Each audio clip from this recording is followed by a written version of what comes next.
पास रुके हुए थे और आज उनको वहाँ से रावलपिंडी होते हुए लाहौर जाना था। और महात्मा गांधी सुबह जल्दी ही वहाँ से रवाना हो गए थे। लाहौर एक 40% के लगभग हिंदू आबादी का शहर था और उस हिंदू आबादी में भी वो एक महत्वपूर्ण शहर था। लव के द्वारा बसाया हुआ शहर था, महाराजा रणजीत सिंह जी के द्वारा की राजधानी रही है लाहौर। तो इन सब चीज़ों को देखते हुए हिंदुओं को और सिखों को बड़ा कष्ट होता जा रहा था कि उनको छोड़ने में बहुत कष्ट होता था। लेकिन आज तो एक अच्छा ही अलग ही माहौल था लाहौर का कि महात्मा गांधी आने वाले थे और वो कांग्रेसी कार्यकर्ताओं की बैठक भी लेने वाले थे। कांग्रेसी कार्यकर्ता कौन थे तो मैं बताना चाहूँगा कि इस घोषणा से पहले 3 जून की घोषणा से पहले हिंदू और मुस्लिम दोनों ही कांग्रेस में काम करते थे।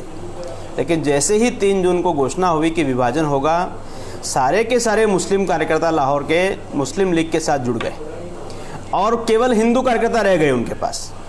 तो हिंदू कार्यकर्ताओं की बैठक ले रहे थे गांधी जी और उसी समय दोपहर में जब खाना हुआ, खाना खाने के बाद में जो बैठक चल रही थी, तो जिस क्षेत्र में उनका भोजन तय था उस भोजन के क्षेत्र में जब गए तो वो पूरा मोहल्ला जो था दंगों के कारण बड़ा वीरान हो गया था।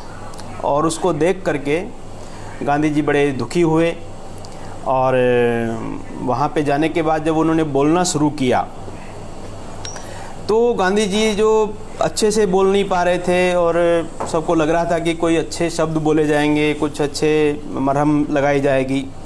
लेकिन गांधी जी उसमें क्या कहते हैं आप थोड़ा सा सुनिए। मुझे ये देख करके बहुत दुख लग रहा है, बुरा लग रहा है कि कार्यकर्ता यहाँ से पलायन की सोच रहे हैं। अब इन परिस्थितियों में जो कोई फंसा है वो कार्यकर्ता क्या करेगा। लेकिन उस समय गांधी जी के कमेंट थे कि उससे मुझे देखकर बुरा लग रहा है कि लोग पलायन की सोच रहे हैं। ऐसा नहीं होना चाहिए। यदि आपका शहर मर रहा है तो आपको भी अपना आत्म बलिदान देना चाहिए। और मुझे कतई बुरा नहीं लगेगा यदि मुझे बाद में कभी सुनने को मिलेगा कि पंजाब के लोगों ने भय के मारे नहीं अपितु पूरे धैर्य के साथ अपना मृत्यु का वर्ण किया है। ये शब्द गांधी जी के वहाँ पर इसका ऑथेंटिसिटी है और ये लिखे हुए शब्द हैं। जैसा कि मैंने कल बताया परिचय में कि प्रशांत पॉल जी ने जो किताब लिखी है तो उसका एक शब्द भी उन्होंने अपनी ओर से नहीं जोड़ा है, सभी चीज़ों के तथ्य उपलब्ध है। तो वो सब सुनकर के कार्यकर्ताओं के मन में यही आया कि गांधी जी ऐसी कैसी सलाह दे रहे हैं। लेकिन आगे जब हम और आगे बढ़ेंगे थोड़ी चर्चा में तो मुझे लगेगा कि हम देखेंगे कि और भी लोग कांग्रेस के ऐसे थे जो इन सब बातों को ही दोहराते थे अलग अलग जगहों पर। और हम सब जानते हैं कि गुरुजी का भी सिंध में दौरा चल रहा था। तो गुरुजी जो है कराची से निकल करके हैदराबाद उनको जाना था, आज वहाँ पहुँच गए। शाखा हुई, कार्यकर्ताओं की बैठक वो ले रहे थे और सब में यही विचार चल रहा था कि कैसे यहाँ के हिंदुओं को बचाया जाए, कैसे उनको हिम्मत दी जाए। और कुल मिलाकर के एक गुरुजी ने सबको कहा कि नियति ने जो है यहाँ के हिंदुओं की सुरक्षा का भार संघ पे डाला है और एक बड़ी जिम्मेदारी संघ के स्वयंसेवकों के कंधे पर है। उन्होंने एक घटना सुनाई उसी समय वहाँ पे कि कुछ लगभग 7-8 साल पहले 1946 में जब नेहरू जो है 1 साल पहले की बात है, नेहरू जी जब हैदराबाद आए थे तो उस समय मुस्लिम लीग का आंदोलन जो था चरम पे था और उन्होंने नेहरू जी के दौरे का विरोध किया, उनकी सभा नहीं होने देने की धमकी दी। और तब वहाँ के जो कांग्रेस के नेता थे, मैं 2 लोगों का नाम लेना चाहूँगा, कांग्रेस चिमनदास और लाला कृष्णचंद्र, दोनों ने संघ के प्रांत प्रचारक राजपुरी जी के पास आकर के सहायता मांगी और उनकी नेहरू जी की सभा में संघ ने बाकायदा सुरक्षा मुहैया कराई और उनकी सभा को निर्विघ्न रूप से संपन्न कराया। तो ऐसा एक उल्लेख उस समय उन्होंने चर्चा के अंदर किया था। तो एक ऐसी स्थिति भी थी, लेकिन आज परिस्थितियां अलग है।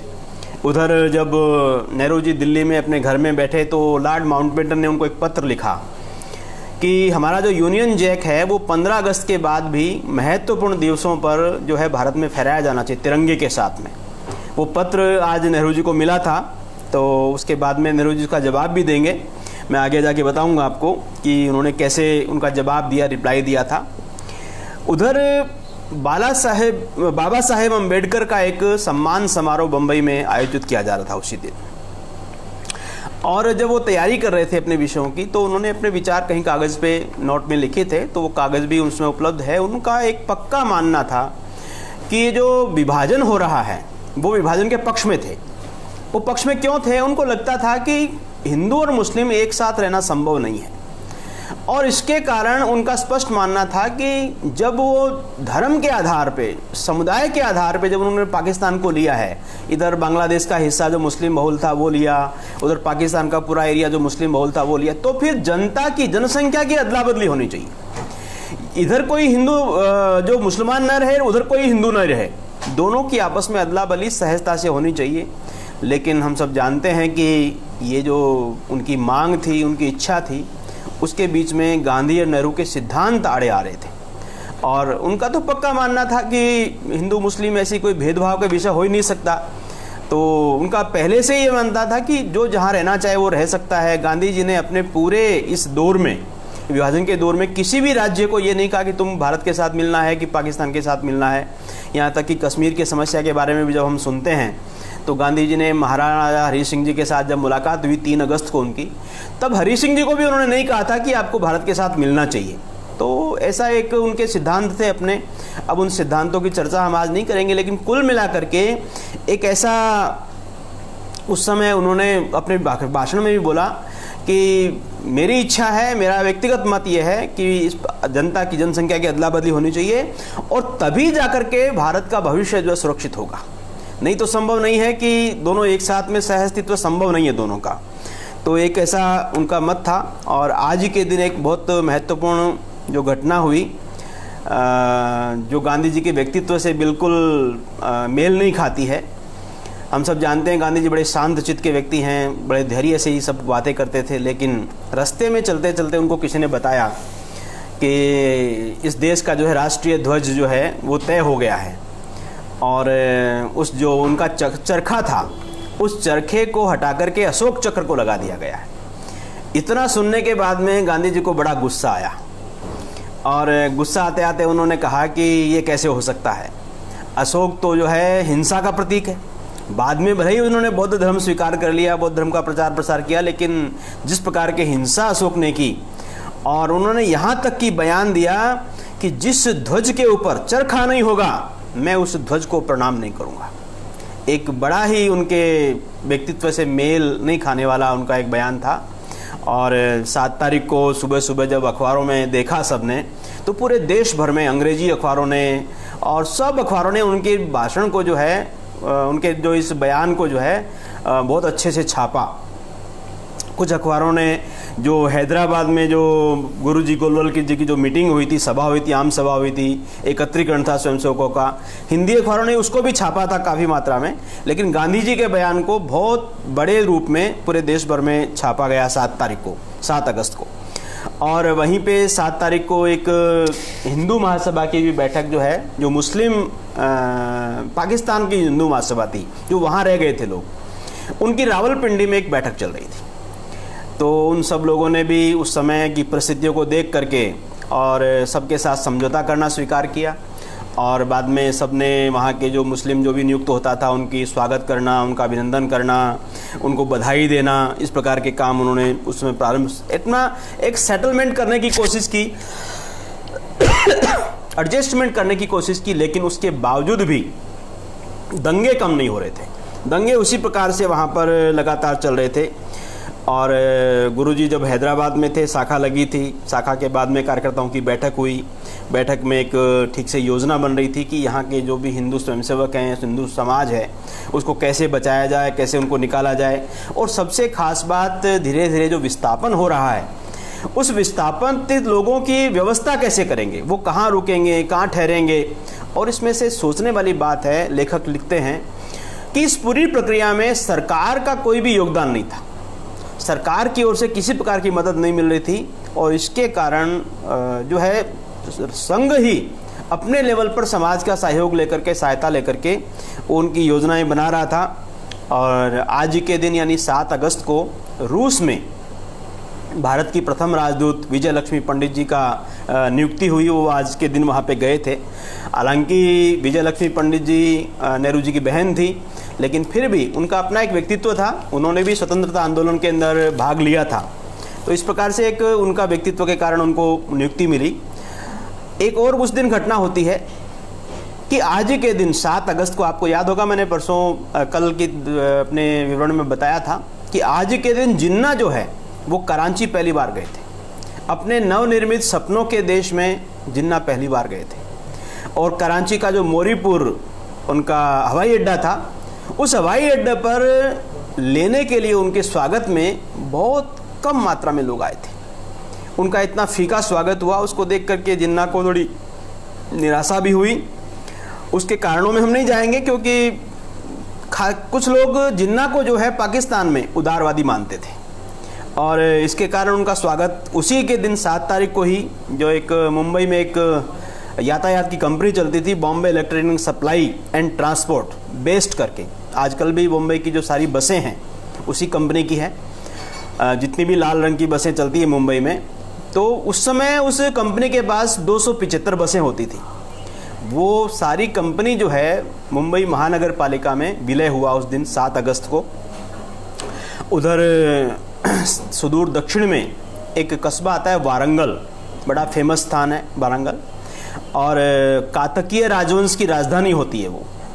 तो उस जगह पर कांग्रेस कार्यकर्ता जो है एक आंदोलन कर रहे थे, क्योंकि वो एरिया जो है निजामशाही में आता था, और उस समय वो आंदोलन कर रहे थे कि यहाँ पर निजामशाही में हिंदू सुरक्षित नहीं है, और इसके कारण जो है निजामशाही को समाप्त करके यहाँ पे भारत में उसका विलय होना चाहिए।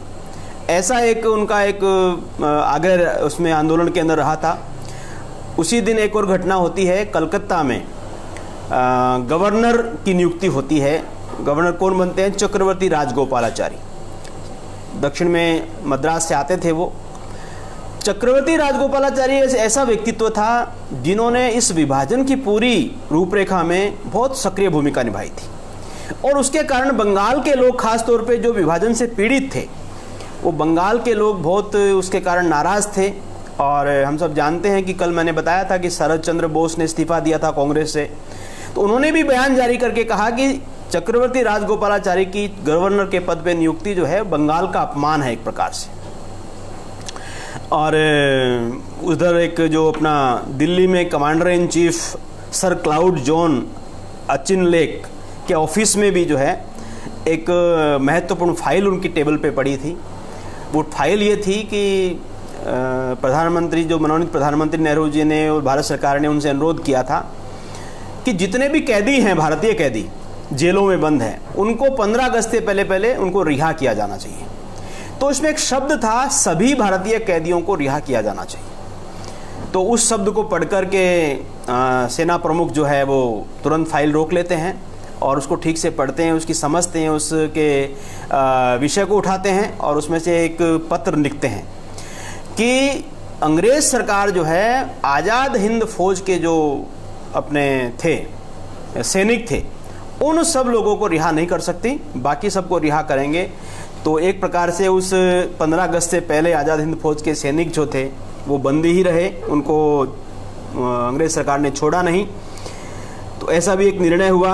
और उसी समय एक और जो घटना मैंने पहले भी बताया कि मैं सुनाना चाहता हूँ आप सब लोगों को। उस समय JB कृपलानी कांग्रेस के राष्ट्रीय अध्यक्ष होते थे और उनकी पत्नी जो है वहाँ पर सिंध में सिंधी महिलाओं के साथ एक मीटिंग कर रही थी। वो उधर प्रवास पे गई थी सिंधी महिलाओं को हिम्मत देने के लिए, उनको संभालने के लिए।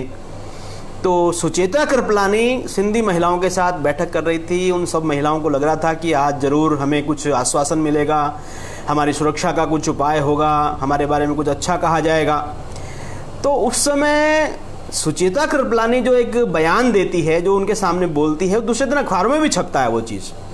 वो उनको कहती है एक आश्चर्यजनक तरीके से, आजकल भी हम लोग कई बार सुनते हैं महिलाओं के बारे में ऐसी बातें, लेकिन उस समय 1947 में और 7 अगस्त के दिन महिलाओं की बैठक में वो सुचित्रा कृपलानी कहती है कि मैं तो जो है नोआखली में और सब जगह आराम से घूमती हूँ, कोई मुस्लिम गुंडा मुझे नज़र की तरफ नहीं देखता है। आप लोग यहाँ पर जो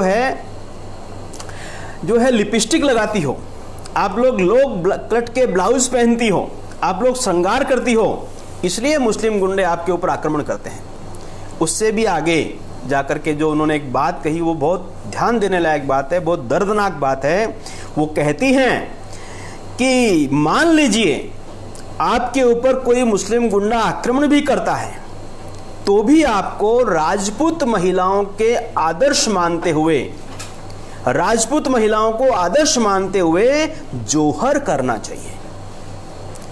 जो बात महात्मा गांधी ने कांग्रेस कार्यकर्ताओं को कहा, वो की वो बात सुचेता कृपलानी महिलाओं को कहती है। उन महिलाओं की क्या स्थिति हुई होगी सुनकर के, क्या उनके मन में पीड़ा हुई होगी, कितनी मुश्किल से वो उनकी मीटिंग में आई थी, सभा में आई थी। और उस समय एक सबको लग रहा था कि कांग्रेस के सभी नेताओं की लगभग सोच जो है वास्तविकता से बहुत दूर है। और उसी समय एक सेना मुख्यालय में एक बैठक चल रही थी जिसमें गोरखा रेजिमेंट के सब लोग जो है वो भारत में विलय करने के लिए, अपनी रेजिमेंट को भारत के साथ शामिल करने के लिए एक सहमति पत्र साइन कर रहे थे कि हम पाकिस्तान में नहीं जाएंगे, हमें भारत में शामिल किया जाए। उधर एक और महत्वपूर्ण घटना चल रही थी।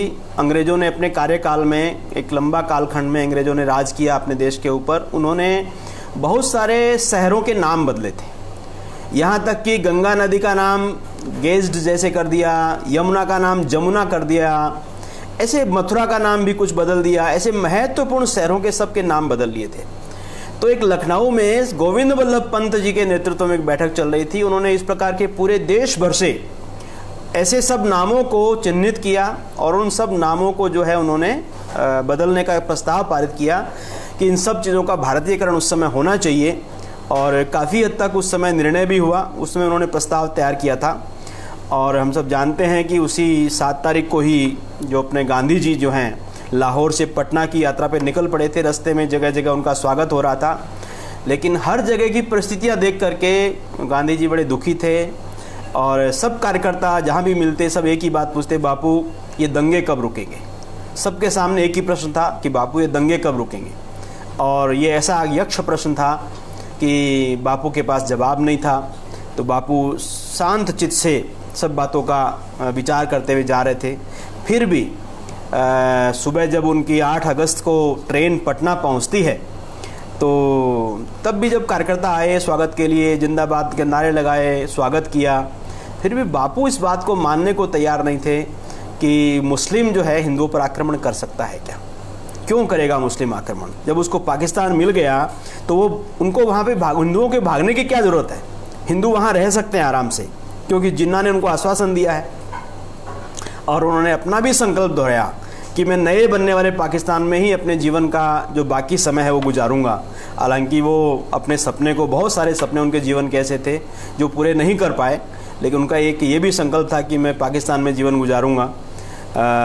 उसके बाद में हम एक और घटना 8 तारीख को सुनते हैं कि जो उस्मानिया विश्वविद्यालय में एक घटना होती है। उस्मानिया विश्वविद्यालय 1918 में वहीं के एक नवाब थे उस्मान अली, उन्होंने उसको 1918 में स्थापित किया। लगभग 40 साल पहले, 47 से 40 साल पहले उसको स्थापना की थी। और उस विश्वविद्यालय में ख़ास तौर पे जो मुस्लिम संस्कृति और उर्दू भाषा का बहुत प्रभाव था। बड़ी संख्या में मुस्लिम स्टूडेंट पढ़ते थे, कुछ मात्रा में हिंदू विद्यार्थी भी पढ़ते थे, अच्छी खासी संख्या थी। लेकिन उस समय की जो निज़ाम ने जब घोषणा की थी कि हमारी जो रियासत है वो स्वतंत्र रहेगी, भारत में विलय नहीं होगा, तो बहुत सारे मुस्लिम छात्र जो है छोड़ के चले गए थे। लेकिन उसके बाद भी वहाँ पर लगभग 300 विद्यार्थी छात्रावास में रुक गए थे, वो जा नहीं पाए अपने घरों पे। तो उसी समय उनको अचानक एक समाचार मिलता है, एक न्यूज़ मिलती है कि यहाँ के जो मुस्लिम छात्र हैं तो रजाकारों के साथ मिलकर के, मुस्लिम लीग के जो साथ के मिलकर के, लोगों के साथ मिलकर के और एक हमले का षड्यंत्र कर रहे हैं। और उनको जानकारी मिलती है कि आज रात जो है बहुत बड़ी मात्रा में हथियार जो है, लाठियाँ, फरसे, बंदूक इत्यादि सब जो है हॉस्टल में आ गई है, ये हमला कभी भी हो सकता है। तो बड़ी चिंता में पड़ गए थे सभी लोग। और 300 के लगभग छात्र थे, काफ़ी हिम्मत करके और एक रात उन्होंने निकाली, सब ने आपस में पहरा दे करके। लेकिन सुबह सुबह भोर होते ही लगभग 5 बजे, मुँह अंधेरे, सूर्योदय से पहले ही वो 300 के लगभग छात्र वहाँ पर भागने को मजबूर हुए। अपना सामान भी जितना वो लेके जा सकते थे लेके गए, बाकी सामान छोड़ के गए।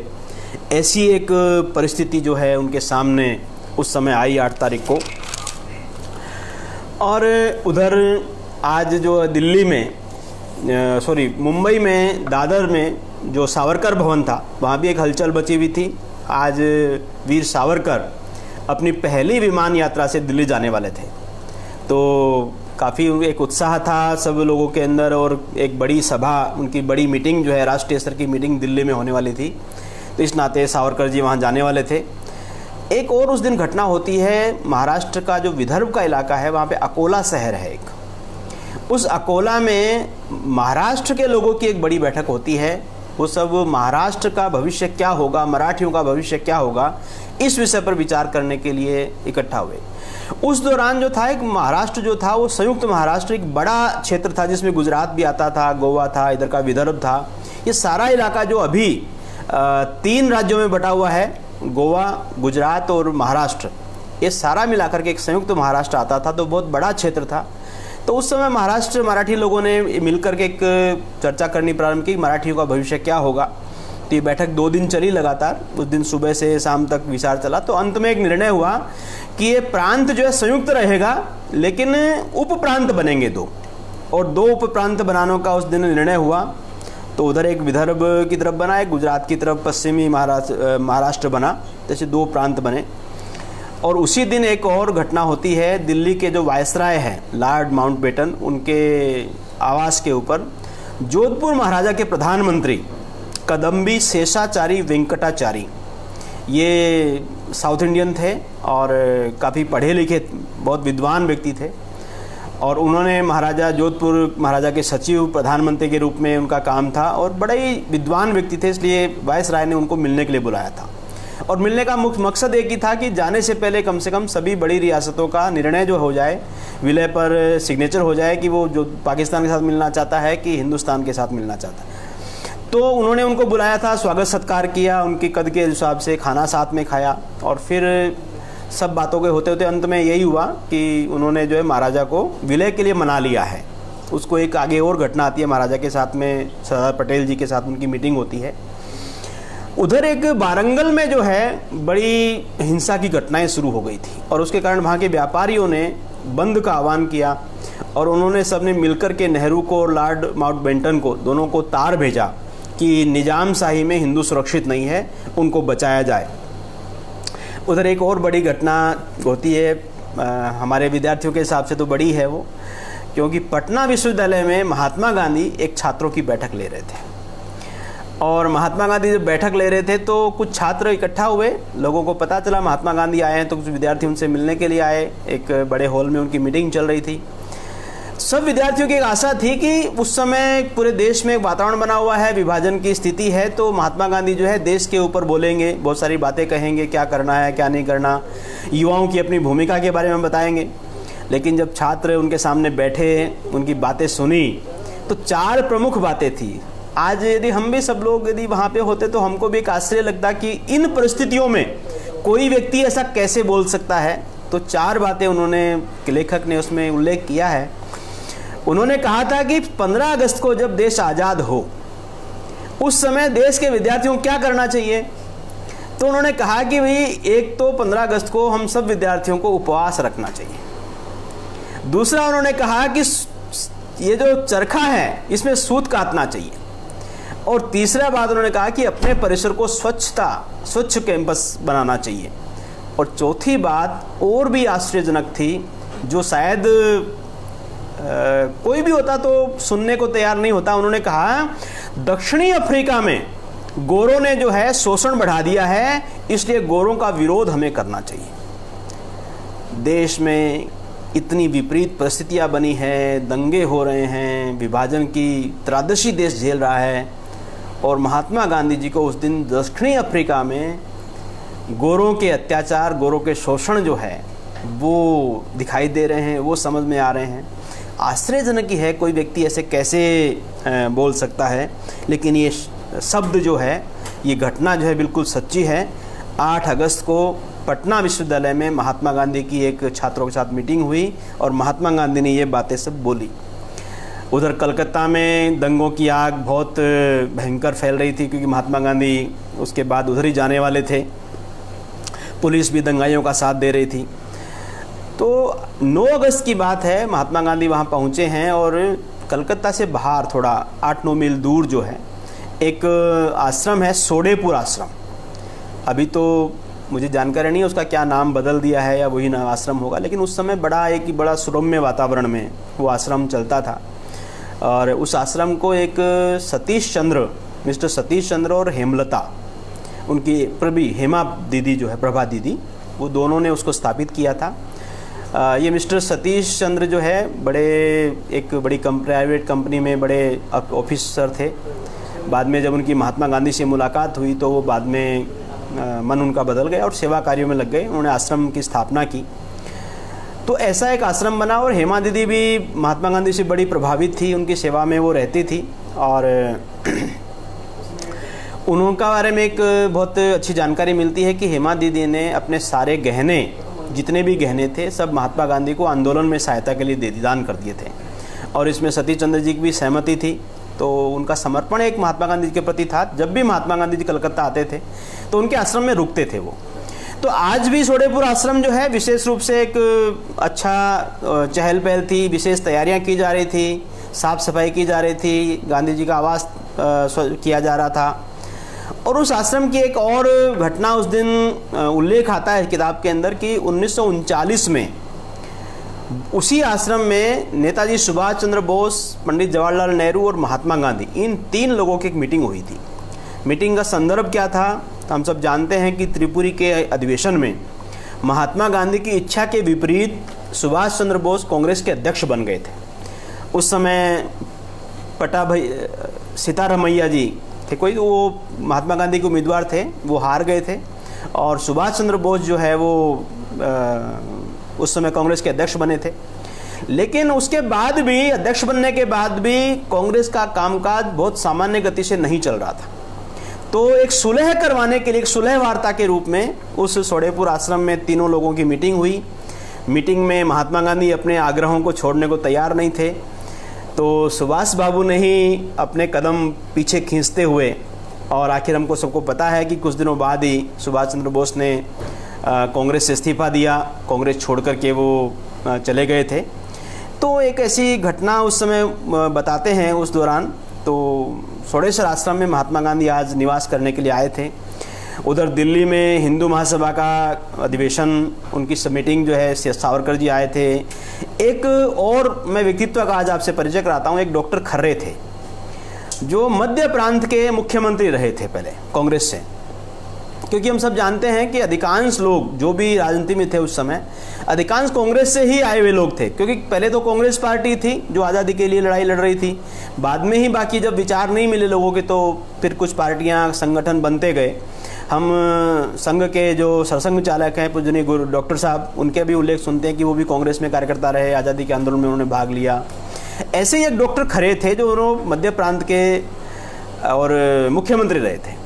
तो एक बार की बात है, महात्मा गांधी ने उनको अपने आश्रम में बुलाया। और आश्रम में बुलाकर, क्योंकि इस खरे जो थे वो मुस्लिम तुष्टीकरण से बड़े दुखी थे और वो मुस्लिम के, हिंदुओं के पक्ष में बड़े खुले अपने बयान देने के लिए प्रसिद्ध थे। तो महात्मा गांधी को वो मंजूर नहीं था, उनको स्वीकार नहीं था। तो उन्होंने डॉक्टर खरे को बुलाया और उनको बुलाया कि तुम जो है इस्तीफा दे दो। मुख्यमंत्री थे वो, तो बोला कि इस्तीफा दे दो तुम।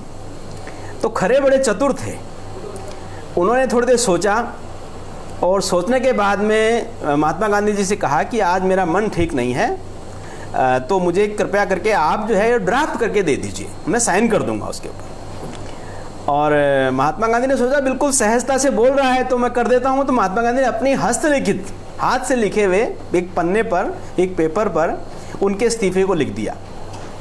और खरे ने वो ले लिया, डॉक्टर खरे ने ले लिया। लेने के बाद में वो 1 मिनट भी कार्यालय में रुके नहीं, लेकर के बिना हस्ताक्षर के उसको लेकर के वो चले गए।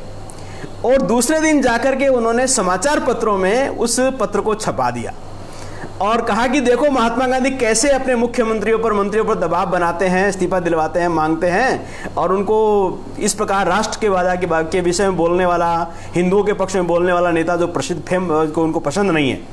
तो ऐसा बड़ा एक घटना और बड़ी एक धक्का महात्मा गांधी को उस समय डॉक्टर खरे ने दिया।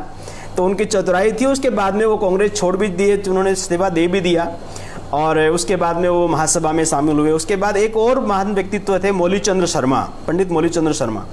ऐसे बहुत सारे लोगों के साथ में एक बैठक तय हुई उस दिन, और बैठक में चर्चा चल रही थी कि हिंदू महासभा जो है किन किन बातों पर विचार कर रही है। तो 4 बातों का मैं उल्लेख करूँगा उस समय की, कि महासभा क्या सोचती है, उसका दृष्टिकोण क्या है।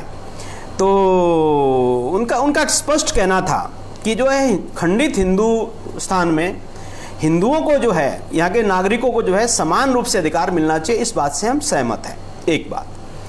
दूसरा, उन्होंने कहा कि यहाँ जो जैसी स्थिति, ये बात ध्यान देने लायक है, हिंदू समाज का दृष्टिकोण जो है, सभा का दृष्टिकोण इसमें ध्यान आता है कि जैसी स्थिति पाकिस्तान में हिंदुओं की होगी वैसी ही स्थिति हिंदुस्तान में मुसलमानों की होनी चाहिए। ये जैसे को तैसे वाला भाव उनके मन में, उनका अपना एक दृष्टिकोण था, उनका था। और उसके बाद में उन्होंने एक और बात पे विचार किया कि हिंदी यहाँ की राष्ट्रभाषा होनी चाहिए, सभी नागरिकों को सैन्य प्रशिक्षण दिया जाना चाहिए, और जल्दी से जल्दी आम चुनाव यहाँ पर होने चाहिए। ऐसी कुछ मांगों पे विचार कर रहे थे। दूसरे दिन उनका प्रस्ताव भी इन्हीं बातों को लेकर के पारित हुआ। उसमें से वो मांगे उन्होंने और भी जोड़ी थी कि यहाँ पर हिंदू राष्ट्र बनना चाहिए, भगवा यहाँ का झंडा होना चाहिए। ऐसी अपनी एक विचारधारा के अनुसार इन्होंने अपनी बात को कहा प्रस्तावों के माध्यम से। जो उनकी आक्रामकता, उनकी जो एक जोशीला उनका व्यवहार, भाषण, उनके शब्द हम सब जानते हैं कि हिंदू महासभा का अपना रहा था। उधर एक और विषय बताने लायक है आप सबको कि कराची में जिन्ना के बंगले में एक बहुत सारे विषयों पर विचार मंथन हो रहा था। तो उस समय एक विचार चल रहा था कि भाई राष्ट्रगान, यहाँ का कौमी तराना क्या तय होना चाहिए। तो बड़ी उलझन में थे, कोई गीत उनको मिल नहीं रहा था। तो उन्होंने कई सारे कवियों पर भी नज़र दौड़ाई। तो उनको एक कवि ध्यान में आया, उसका नाम था, वो लाहौर के ही पंजाबी हिंदू थे, जगन्नाथ आज़ाद एक कवि थे। उनको उन्होंने बुलाया। जब उनको निमंत्रण भेजा तो उनके सचिव ने उनको बताया कि वो तो काफिर है, उस काफिर से कैसे हम राष्ट्रगान लिखवाएंगे। तो जिन्ना इस मामले में बड़े थोड़े से व्यवहारिक पर्सनैलिटी थी उनकी, व्यवहारिक व्यक्ति थे वो। उनका स्पष्ट कहना था कि हमें अपना काम करवाना है, उसमें हिंदू और मुसलमान क्या है, लेकिन ठीक है बुलाते हैं, पसंद आएगा तो ठीक है, नहीं आता कोई बात नहीं। तो जगन्नाथ आज़ाद आते हैं उनके निमंत्रण पर। उनको पूछा कि आपके पास कोई गीत है जो पाकिस्तान का कौमी तराना बन सकता है। तो उस समय उन्होंने कुछ ज़्यादा सोचा नहीं था, क्योंकि उनको पहले नहीं बताया गया था कि किस लिए मुझे बुलाया जा रहा है। लेकिन उन्होंने उसी समय गीत बोला वहाँ पर कि ए सरे जमी ए पाक जर्रे तेरे हैं आज। ये पूरा गीत है। और बाद उसको सुनते ही जिन्ना बड़े खुश हुए, और उन्होंने उसी समय कहा बस बस बस मुझे मिल गया मेरा कौमी तराना। और उसके बाद में हम सब जानते हैं वही जगन्नाथ आज़ाद का लिखा हुआ गीत आज पाकिस्तान का राष्ट्रगान है। और इधर हम अपने पंजाब में जब अमृतसर में एक घटना होती है बड़ी भयानक, अमृतसर में आज बड़ा तनाव था, और पुलिस को एक सूचना मिली थी कि एक बड़ा कट्टर मुस्लिम पठान जो है मोहम्मद सईद आज अमृतसर आने वाला है। और उस पठान के बारे में बहुत कुख्यात था कि वो जहाँ भी जाता है दंगे करवाता है। तो पुलिस को सूचना मिल गई थी टाइम पे, तो उसको गिरफ्तार भी कर लिया। लेकिन उसकी गिरफ्तारी के कारण इतना रिएक्शन हुआ मुस्लिम समाज के लोगों ने गांव में, क्योंकि उनकी बहुल्य था गांव में, तो गांव में जो है दंगे शुरू कर दिए उन्होंने। बहुत लोगों को उस दिन मारा गया, और उसके कारण एक युद्ध जैसे माहौल कुल मिलाकर के मुस्लिम जो नेशनल गार्ड के लोग हैं और सेना के सामने युद्ध जैसे माहौल बन गया था। और उस माहौल के कारण जो है जब सब एक मैसेज ऊपर तक पहुंचा, तो मैंने जो जिक्र किया था कि प्रेस सेंसरशिप का आदेश आज ही के दिन 9 अगस्त को जो है वो लगा था स्वतंत्र भारत में, स्वतंत्र युद्ध में। इसलिए वहाँ के जो गवर्नर थे सर इवान मेटिडिथ, उन्होंने एक प्रेस सेंसरशिप का आदेश पारित किया। उसमें पंजाब में प्रेस पे प्रतिबंध लगा दिया था। उधर सौड़ेपुर आश्रम में गांधी जी जो है कांग्रेसी मुख्यमंत्री और मंत्रियों को सबको बुला के उनकी मीटिंग ले रहे थे।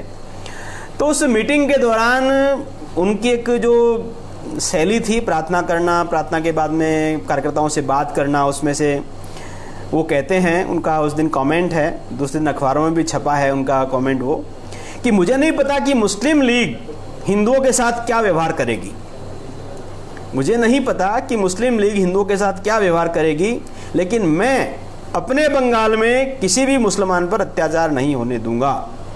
ये शांति स्थापना के बाद ही, यहाँ की शांति स्थापना के बाद ही मैं नोआखली जाऊंगा, क्योंकि नोआखली वो इलाका था जहाँ पर हिंदुओं पर अत्याचार हो रहे थे।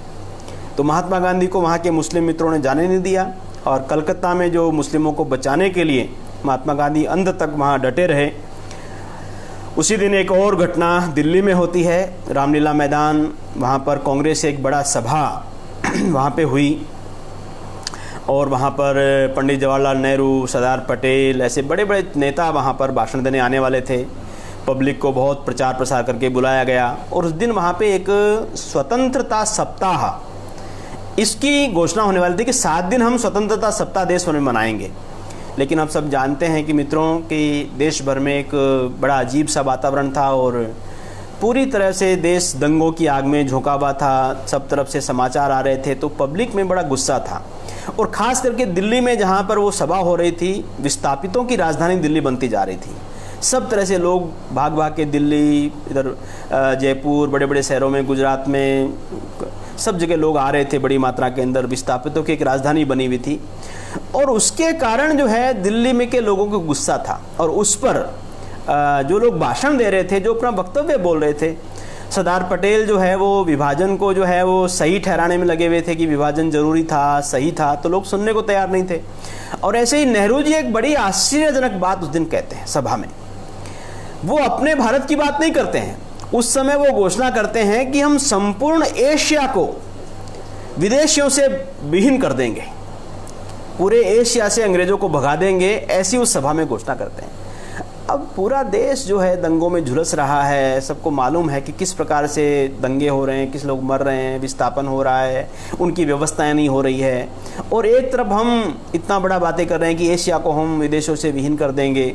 तो सुनने को लोग तैयार नहीं थे, उठ के चले गए। सभा शुरू हुई तो भी बहुत कम लोग थे, अंत में तो लोग भी नहीं बचे। तो एक निराशाजनक वातावरण में स्वतंत्र भारत की जो स्वतंत्रता का उत्सव था उसको मनाया गया। उधर नागपुर के संघ कार्यालय में, महाल में एक महत्वपूर्ण बैठक चल रही थी। उसी दिन इस पर चिंता व्यक्त की जा रही थी कि किस प्रकार हम जो है विस्थापन के बाद जो आने वाले लोगों को यहाँ पर भी आवास देंगे, उनका भोजन की व्यवस्था करेंगे, और साथ ही में विभाजन की जो रेखा है वो कहाँ कहाँ से गुजरनी चाहिए, कैसा कौन सा अच्छा विभाजन होगा, इस सब क्षेत्र के कार्यकर्ता वहाँ पर विचार विमर्श कर रहे थे। और आज 10 तारीख को कुछ और महत्वपूर्ण घटनाएं होती है कि आज सरदार पटेल ने जोधपुर के महाराजा को मिलने के लिए बुलाया था। जोधपुर के महाराजा एक बहुत बड़ी व्यक्तित्व था, उनका बड़ी रियासत थी, लगभग 36,000 स्क्वायर मील के क्षेत्र में उनका क्षेत्रफल फैला हुआ था। तो पाकिस्तान के जिन्ना जो है वो भी चाहते थे कि जोधपुर जो है पाकिस्तान में मिले, और मैंने कल भी बताया था कि पाकिस्तान ने उनको कितने बड़े बड़े आश्वासन दिए। उनको आश्वासन दिया था कि आप यदि पाकिस्तान के मिलते हैं, साथ साथ मिलते हैं, तो आपको हम कराची के साथ जो बंदरगाह है वो पूरा आपको दे देंगे, आपको कच्छ अपने जो कराची के साथ में आपकी रेलवे लाइन जोड़ देंगे ताकि आपको व्यापार गति से चले, आपको सेना देंगे, आपको शस्त्र देंगे, आपको अनाज देंगे, ऐसे कई प्रकार के आश्वासन दिए उनको। लेकिन ये जो मैंने जिसका उल्लेख किया, प्रधानमंत्री वहाँ के जो थे, उन्होंने ये सब समझ लिया था। उनको मालूम था कि पाकिस्तान के पास खुद के पास खाने के लिए दाने नहीं हैं, वो दूसरों को क्या कुछ खिलाएगा। तो उन्होंने पूरा मन बना लिया था, और महाराजा को भी उन्होंने मनाया कि नहीं, हमें भारत के साथ मिलना है, क्योंकि यहाँ पे हिंदू बहुल क्षेत्र है और भारत के साथ हमारा भविष्य ज़्यादा सुरक्षित होगा, ऐसा उन्होंने कहा। उधर सोडेपुर आश्रम में महात्मा गांधी रुके हुए थे, और वहीं पे प्रार्थना सभा के बाद मीटिंग हुई, तो उन्होंने वहाँ पे वही वापस कल वाली बातें दोहरा रहे थे। उनको ये समझ में नहीं आ रहा था कि 23% मुस्लिम जो कलकत्ता में है वो कैसे दंगा कर सकते हैं। लेकिन वो ये बात भूल जाते हैं कि कुछ दिनों पहले ही 1946 में, 1 साल पहले ही, डायरेक्ट एक्शन के नाम पर लगभग 5,000 हिंदुओं का कत्लेआम उसी कलकत्ता शहर में उन्हीं 23% मुस्लिमों ने पुलिस के साथ मिलकर किया था। सच्चाई के साथ कोई रूबरू होना ही नहीं चाहता था, और इस सब परिस्थितियों के बीच में उन्होंने जो मुख्यमंत्री बनने वाले थे वहाँ पे, उनको वहाँ पे बुलाया था, और उनको से एक बात कहते हैं उस समय वो, ये भी कमेंट उनका लिखित में उपलब्ध है। उनका कहना है कि सौहार्दवर्दी के समय में बंगाल में हिंदुओं पर थोड़े बहुत अत्याचार हुए होंगे। क्या शब्द है? सौहार्दवर्दी के समय में कलकत्ता में हिंदुओं पर थोड़े बहुत अत्याचार हुए होंगे। इस डायरेक्ट एक्शन को वो थोड़े बहुत अत्याचार कहते हैं। उनकी परिभाषा कहाँ से वो लेके आए मालूम नहीं। मुस्लिम पुलिस वालों ने भी हिंदुओं के साथ अच्छा व्यवहार नहीं किया होगा, लेकिन अब हम उसका प्रतिशोध नहीं लेंगे और एक एक मुसलमान को बचाना हमारी जिम्मेदारी है। ऐसा संकल्प उस समय की सरकार के मंत्रियों के साथ प्रार्थना सभा के बाद गांधी जी लेते हैं। उधर जैसा कि मैंने कहा, हिंदू महासभा के कार्यालय में उनकी राष्ट्रीय बैठक चल रही थी। उनके यहाँ प्रस्ताव पास होता है हिंदू राष्ट्र बनाना, भगवा ध्वज होना, हिंदी भाषा, आम चुनाव की मांग आदि प्रमुख मांगे थी। उधर कराची में कायदे आजम जो जिन्ना जो थे वो कल असेंबली में अपना पहला भाषण देने वाले थे, और उस पहली उनकी सभा में आज लोग अपनी इस असेंबली का अध्यक्ष बनाना था किसी को उनको, तो उन्होंने एक ऐसे व्यक्ति का चयन किया। उनका नाम था जोगेंद्र नाथ मंडल। जोगेंद्र नाथ मंडल बंगाल से आते थे, और जोगेंद्र नाथ मंडल का इतिहास, वो वैसे अनुसूचित जाति समाज से आते थे, और उनका इतिहास ये बताता है कि पहले वो कांग्रेसी थे, बाद में कांग्रेस से उनको निकाला गया तो वो जाकर के मुस्लिम लीग में शामिल हो गए थे। और जब जितना कोलकाता में, बंगाल में जो दंगे हुए, उस दंगों के दौरान जोगेंद्र नाथ मंडल ने घूम घूम करके एससी समाज के बीच, अनुसूचित जाति समाज के बीच ये भाव भरने का काम किया कि आपको हिंदू समाज का साथ नहीं देना है। और इसी से खुश होकर के जिन्ना ने उनको जो है उस समय लोकसभा का, उनके असेंबली का अध्यक्ष बनाया। ऐसी एक घटना होती है। उसके बाद में कुछ सालों के बाद ही जोगेंद्र नाथ मंडल को समझ में आता है कि मेरी इतनी बड़ी गलती मैंने जिस प्रकार से की थी, और आज मैं जब अपने ही समाज के लोगों पर, मुसलमानों को अत्याचार देखता हूँ, तो उन्होंने इस्तीफ़ा देना पड़ा। और बाद में उनकी बड़ी दर्दनाक हालत अंत समय में हुई। तो जो जैसा कर्म करता है वैसा उनको मिल ही जाता है फल। तो ऐसे दिल्ली में मुस्लिम लीग के कार्यकर्ता बड़े परेशान थे, क्योंकि उनके सभी बड़े नेता जो थे एक एक करके पाकिस्तान भाग रहे थे। आम कार्यकर्ता वहाँ रहना पड़ रहा था उन लोगों को। तो ऐसे कई सारे प्रसंग उस समय चलते थे। उसी समय जो कल मैंने 9 तारीख के लिए बताया था कि एक प्रस्ताव लॉर्ड माउंटबेटन ने पंडित जवाहरलाल नेहरू को दिया था कि 15 अगस्त के बाद भी वर्ष भर में 12 ऐसे दिन आएंगे जब आपको तिरंगे के साथ में यूनियन जैक भी फहराना है। और आश्चर्य की बात है कि स्वतंत्र देश में भी पंडित जवाहरलाल नेहरू लॉर्ड माउंटबेटन के उस प्रस्ताव को स्वीकार करते हैं, और पत्र लिख करके स्वीकार करते हैं। उन्होंने लिखते हैं कि मैं शहर साहब को सूचित कर रहा हूं कि आपका प्रस्ताव माना गया है, और 15 अगस्त के बाद, 15 अगस्त के दिन भी और 15 अगस्त के बाद भी जो है भारतीय झंडे तिरंगे के साथ यूनियन जैक को फहराया जाएगा। एक बड़ी दर्दनाक घटना सुना करके मैं आज की इस वार्ता का अंत करूंगा कि लाहौर में एक क्षेत्र है बारूद खाना। उस बारूद खाना जहाँ पर मेयर का वहाँ पे आवास था, और वहाँ पे एक बड़ी हवेली, मियाँ हवेली जिसके नाम से फेमस है, वहाँ के मेयर का आवास था वो। तो एक मुस्लिम गुंडों का एक केंद्र बनी हुई थी। जो भी मुस्लिम जाकर के हिंदू लड़कियों को उठा के लाते थे, वो सब वहाँ पर उनको इकट्ठा करके उनको वितरण होता था, बांटी जाती थी किसको देना है, कौन सी लड़की किसको देनी है। तो ऐसा एक वहाँ पर उसमें एक बड़ी सभा चल रही थी मुस्लिम गुंडों की, और मुस्लिम जो नेशनल गार्ड की मीटिंग चल रही थी, और सब लोग एक बात की ऊपर चर्चा कर रहे थे कि 14 अगस्त के बाद लाहौर में एक भी हिंदू परिवार, एक भी हिंदू जीवित नहीं रहना चाहिए। ऐसा एक षड्यंत्र उन्होंने उस समय, उल्लेख आता है, उसमें योजना बनाई जा रही थी। उधर एक बड़ी दर्दनाक घटना होती है। एक बड़ा अफसर, वीर भान नाम से बड़े अफसर होते हैं, अंग्रेज़ में पाकिस्तान में रहते थे, लाहौर में रहते थे, तो भारत सरकार में बड़े वो पद पे थे। तो उनको जब मालूम चल गया कि इस प्रकार विभाजन होने वाला है, तो उन्होंने भारत की तरफ जाने का मन बना लिया। तो उनके घर में कुछ नौकर रहते थे, तो उसमें से एक मुस्लिम नौकर भी था, और उन्होंने उस मुस्लिम नौकर को कहा कि तुम जाकर के कुछ कुली को बुला के लाओ, ताकि अपना सामान पैक करके और हम अपने देश में जा सकें। और उसी समय उन्होंने, उस मुस्लिम नौकर ने जाकर के कुछ मुस्लिम कुलियों को लेकर के वो आया। आराम से वो अच्छे से सामान पूरा पैक कराते हैं 2 ट्रक में, और 2 ट्रक में जब पूरा सामान पैक हो गया, तो वीर भान जब कुलियों को पैसे देने की बात आती है, तो उनके मन में कैसा विकार आता है कि उसी समय वो सब मिलकर के, नौकर और कुली मिलकर के उस वीर भान को चाकू से मार मार के उसकी हत्या कर देते हैं। उसकी पत्नी के सामने उनकी हत्या कर देते हैं, और ट्रक में उस पत्नी को लेकर के और वो अज्ञात स्थान पे रवाना हो जाते हैं। ये तो थोड़ा सा उस दिन का उनकी 2 लड़कियों का भाग्य था कि जैसे ही उनको मालूम चला कि इस पर घटना हुई है, वो पीछे के दरवाजे से भाग करके कुछ हिंदू बहुल इलाकों में चली गई, तो उनकी 2 लड़कियां बच गई। लेकिन हम सब जानते हैं वीर भान और उसकी पत्नी की सारी संपत्ति वो मुस्लिम गुंडे जो है वो लूटते रहे और लेके गए। ऐसी एक विभत्स घटना इतिहास में दर्ज है। इन्हीं परिस्थितियों के बीच पाकिस्तान के जो वज़ीर आज़म बनने वाले थे लियाकत अली, वो वहीं पर एक प्रेस नोट निकालते हैं पाकिस्तान से। वो कहते हैं कि हमने जो भारत को आश्वासन दिया था कि हमारे यहाँ सभी हिंदुओं की रक्षा की जाएगी, सभी को समान अधिकार दिए जाएंगे, हम उन सब का पालन कर रहे हैं, लेकिन भारत के लोग इसका पालन नहीं कर रहे।